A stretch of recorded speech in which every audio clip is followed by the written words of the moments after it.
Thanks so much for hanging out with us here on the Daily Racing Form Weekend Preview. I am Gino Buccola alongside Alexa Zepp. Alexa, Breeders' Cup 2024 is in the books, and unlike other sports, like when the World Series comes up in baseball, baseball's done for a little while. Their season has an off season. That is not the case when it comes to horse racing. We have meets that will change. There will be different racing seasons, but there's always some racing. I think the only day of the year might be Christmas Day when there's not some live actual racing here in the United States. So we're going to get right back on it. We have some action from Churchill Downs and from Woodbine this weekend to talk about, but that's a little unique for horse racing because think about it. The horses, the animals, they never take a break. So the action as far as the workouts in the morning and the care of the horses always goes on. It just makes horse racing different than the other sports.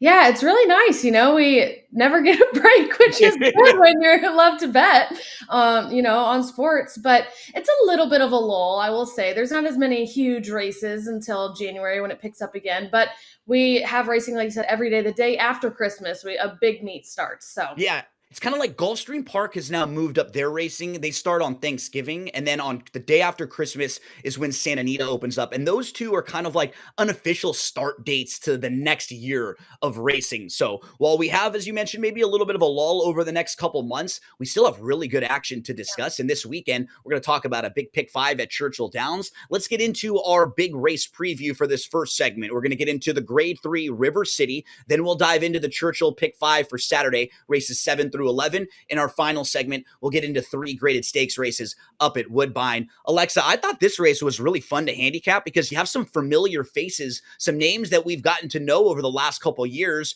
and they're not quite in the grade 1 caliber of horses because they're not really consistent horses all along. And we can start out with one like Emmanuel, who is a multiple graded stakes winner. He was a big time purchase a couple starts back by New Connections, who wanted to point him to some bigger races, but he's been a little disappointing as of late. He did face a couple horses, though, who were running in the Breeders' Cup last weekend. Yeah, he was, kind of a big hope at the beginning of the year. I was a really big fan of him. He was actually my top pick back in April in the Maker's Mark, and he led and then faded to 5th place. And he's just kind of failed to get the job done since then. He's come up a little bit empty and flattened out in his last 2 starts, which have been under the guidance of his new trainer, Mike Maker, after leaving Todd Pletcher's barn. So I think they lost a little bit of faith in him, and unfortunately, so have I, considering how many closers we have in this field, and that is his running style. You're going to see a lot of horses in here who have kind of staked their claim, winning a big race or two some time ago, but they're just not in the best of form. A horse like Hades was the grade 3 Holy Bull winner, but he's 0 for his last 6 since then, and he'll try turf for the first time. What do you think about Hades in here? My friend owns Hades, so I'm always rooting for Hades, and he is on improving form in his last 2 starts, but it seems to me they're not quite sure what to make of him at this stage. So they're giving turf a try. Pedigree-wise, I don't think moving to turf is a very smart move. His sire, Awesome Slew, is 17% for dirt routes and only 7% for turf routes. So I think this move seems like a little bit of a desperate move, to be honest. Harlan Estate, the number 3, he's 0 for his last 9. He was behind Master of Foxhounds, the number 5 in this race, in their most recent start. Do you think he can turn the tables on the Master of Foxhounds, or do you like Harlan Estate at all in here? I don't really like Harlan Estate in here. He's never managed to pull off a graded stakes win, despite many attempts.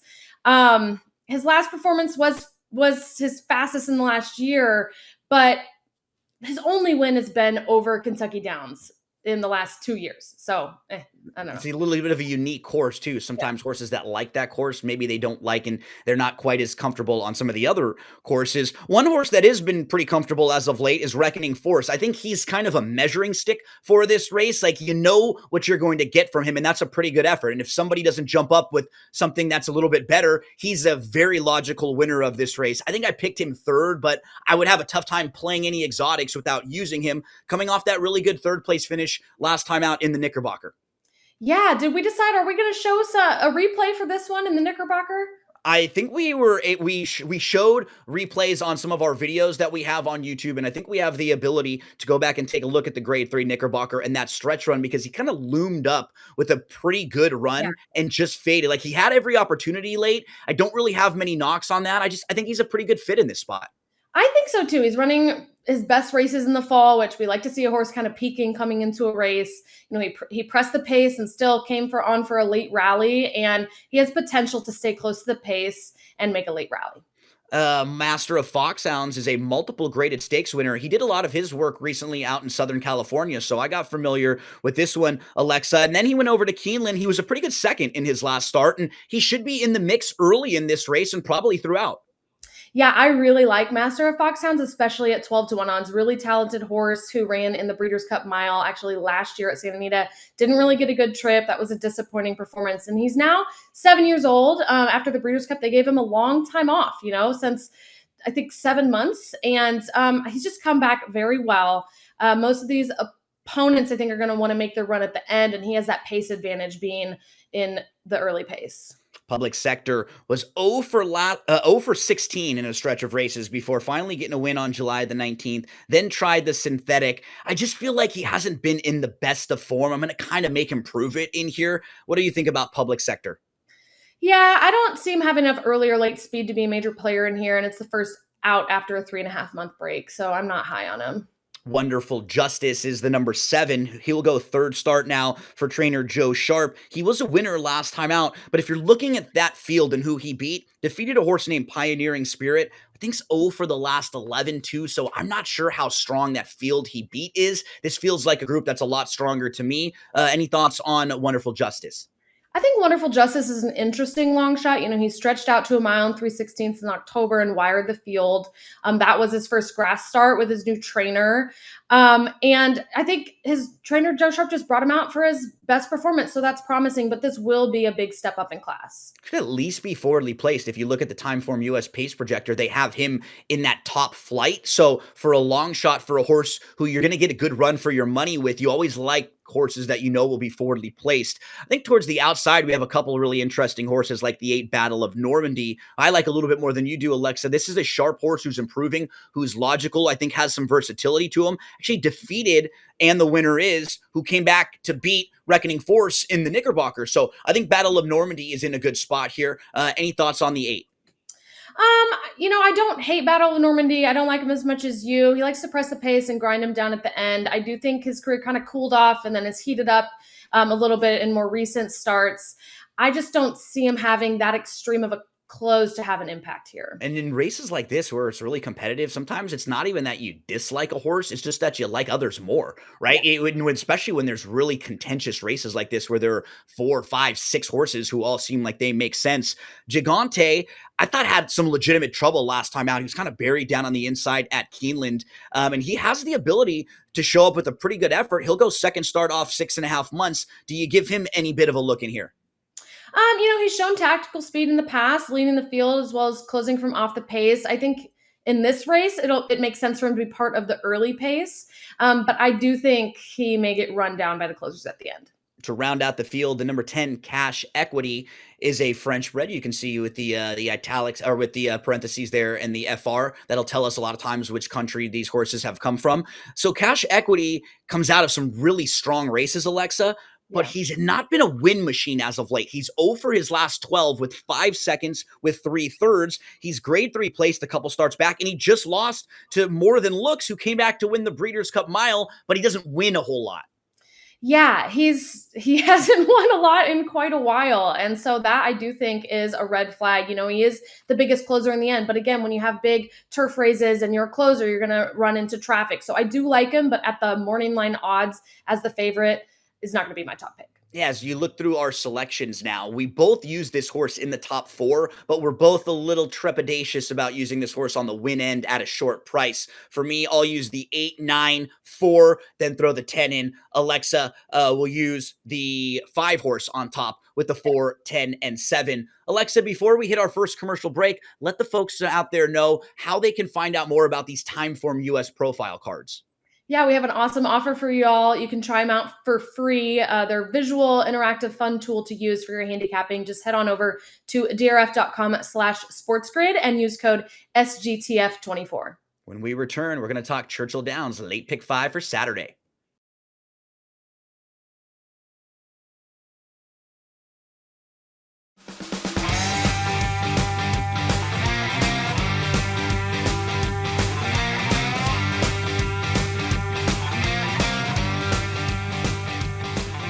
For our second segment this week, we're going to talk pick 5 over at Churchill Downs. Now, this pick 5 will be races 7 through 11 on Saturday. We just talked about race number 10 for Saturday, so we'll be able to go over that one again and let you know some of the horses we're using there. But Alexa, just to remind everyone, this pick 5, it's like a 5-team parlay or a 5-player prop parlay. We have to have the winner of every one of these, but we are allowed to use multiple horses in each race. We just have to spend more money every time we use an extra horse. And as you and I were joking about when we were putting this one together, this was the dart throw race where our best opportunity is if you and I just took some darts and threw them, because we probably have as good of a chance picking the winner that way.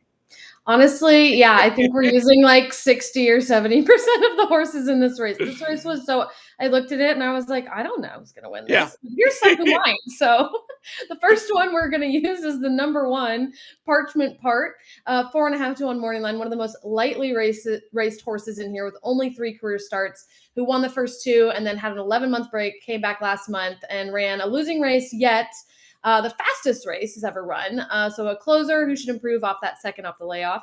We'll use the number 2, Game Warden, who had a disappointing, uncharacteristically bad performance, I think, last out. But before that, ran 2 bangers at Saratoga with figures that would be competitive in this field.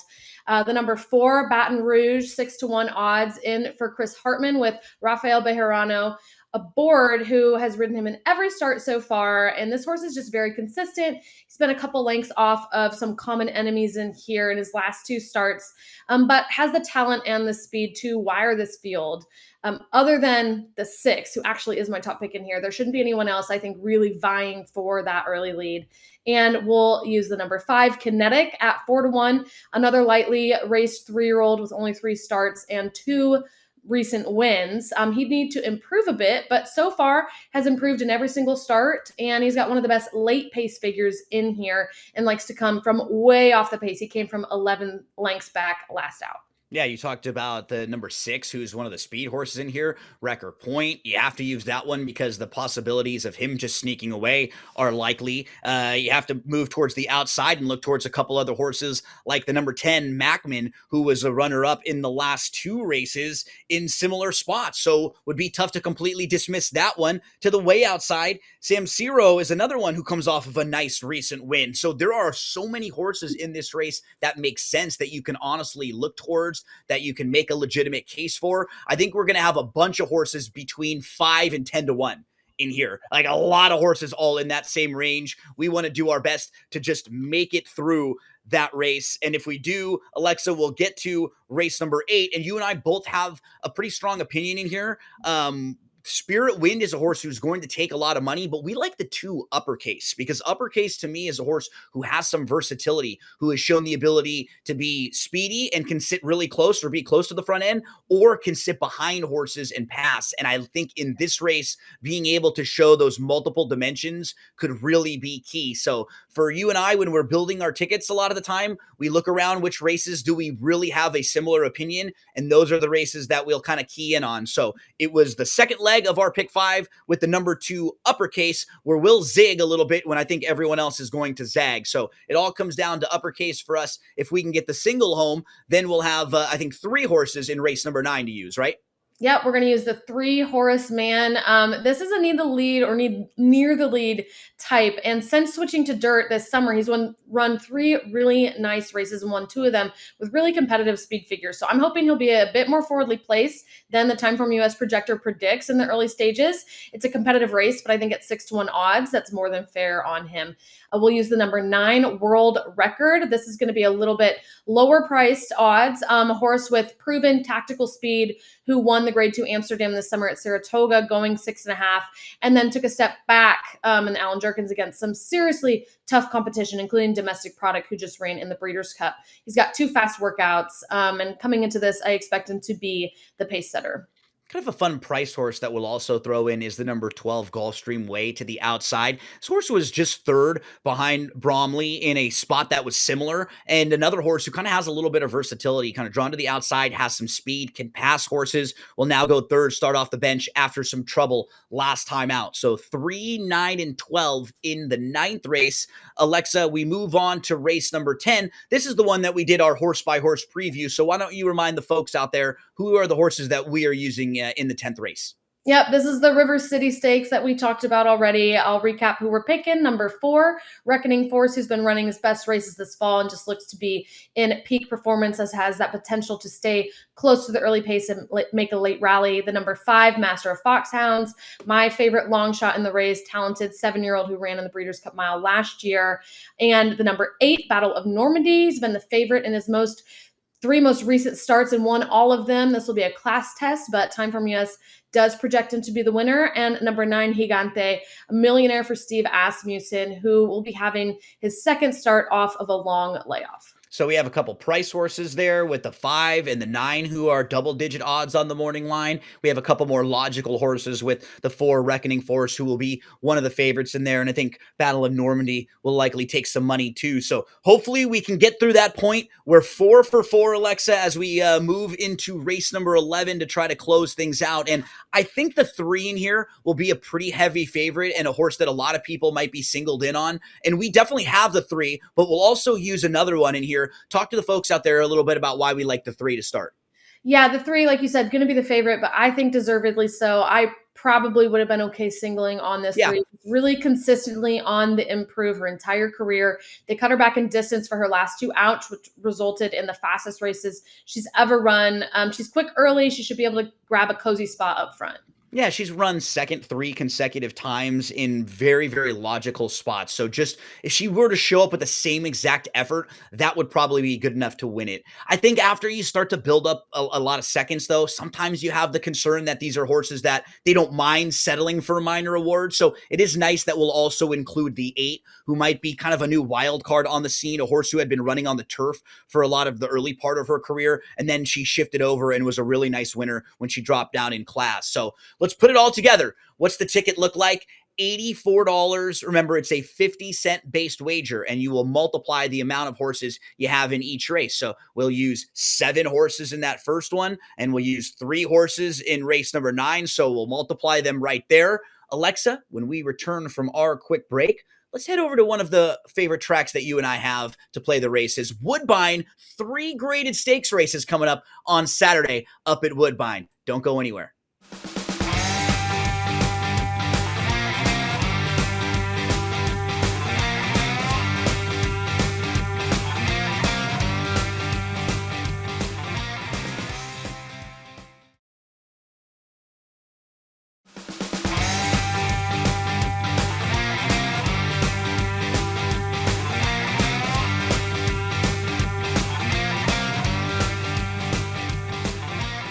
For our final segment this week, we're going to head up to Woodbine as they have 3 graded stakes races. Alexa, at this point of the meet, it's getting towards the end of the Woodbine meet, so they'll usually have big fields because everybody's trying to get one more race in if they can. We have fields of 13, 14, and 12 in the 3 graded stakes races I think that we're going to talk about. Just massive, massive fields that's difficult as a handicapper. They're unique equine puzzles, and we'll actually see a couple of the recent King's Plate winners actually racing this weekend on Saturday too. So the 7th race is the grade 3 Maple Leaf. It's a 1.25 miles. We have a field of 13. One of the major players in here is Fashionably Fab, who's a multiple graded stakes winner.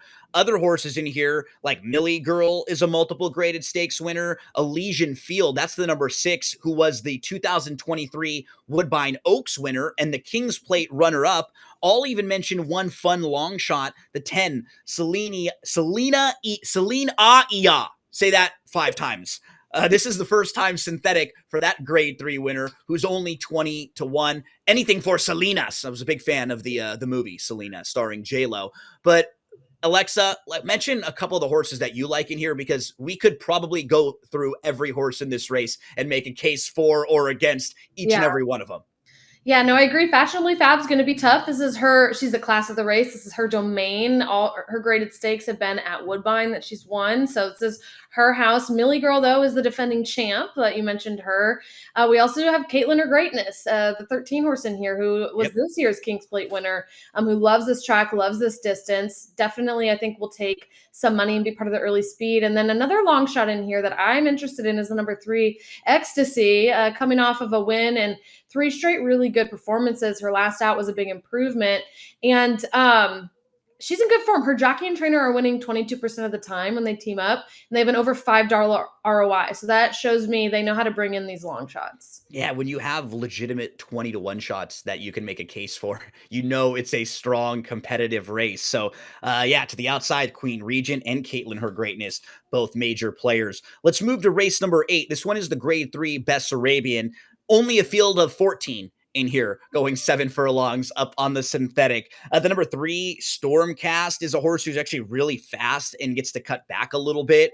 You look at others like Gallon or Rush, the number 6, who's a Grade 3 winner. I think one who will take some money in here. Sunday Shoes, Footloose, kick off those Sunday Shoes is one that's lightly raced and can absolutely step forward. What about Love to Shop, who's multiple graded stakes placed? I mean, you can make a case for so many in here, Alexa. Let us know a few that are on your radar. Well, Love to Shop is my horse because I Yeah. love to shop. But she got second place in this race last year, and so it's coming back for redemption. Lost to A Game last out in the Ontario Fashion by just a head. A Game's the 5 in here at 10-to-1 odds. Another really good price play, I think, who made a huge improvement last out in that Fashion Stakes, jumping up quite a few speed points and stretching her out a furlong today. But with her closing running style, I think that should help. But my favorite is the first one you mentioned, Gino, Stormcast at 12-to-1 odds. She likes to go to the lead, and I think she should be able to get that position today. Towards the outside, Storm Miami, the number 14, Super Logical. Brendan Walsh has a couple live runners in these graded stakes races too. So good luck in race number 8. As we turn the page to race number 9, it's the Grade 2 Autumn, going a mile and an eighth on the synthetic, a field of 12 in here. Some of the headliners, the 1, Artie Storm, who's a multiple graded stakes winner. The 5, Stanley House. He was like a really buzzy horse going into the King's Plate last year. He was only 4-to-1 in the 2023 King's Plate. He's going to face the horse who defeated him in the 2023 King's Plate. That's Paramount Prince. So we're talking about some very familiar runners up at Woodbine here in this one. Yeah, and an unfamiliar runner at Woodbine that I like, though, is the number 12, Forever Super. I think this horse is going to be the one to beat. Time Form US predicts him to win, has won half of his races and 3 straight, including the last 2 on synthetic on this surface, but will be his first time over this course. So, a lot in here have that home field advantage, and he doesn't.